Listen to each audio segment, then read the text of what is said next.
Friends இன்றைக்கி நான் வந்து சாக்லேட் குக்கீஸ் தான் பண்ண போகிறேன். அதுக்கு 100 கிராம்ஸ் பட்டர் எடுத்துங்க, நல்லா பீட் பண்ணிக்கோங்க.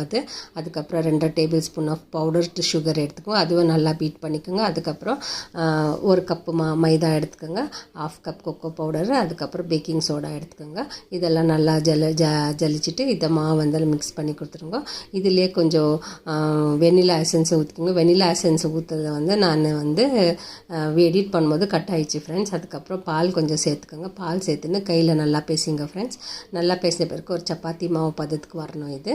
அதுக்கப்புறம் குக்கீஸ் எல்லாம் அதில் போட்டு நல்லா பேசிஞ்சிட்டு இந்த மாதிரி ரவுண்டாக போட்டு குக்கி ஷேப்பில் எடுத்துன்னு வந்துடுங்க.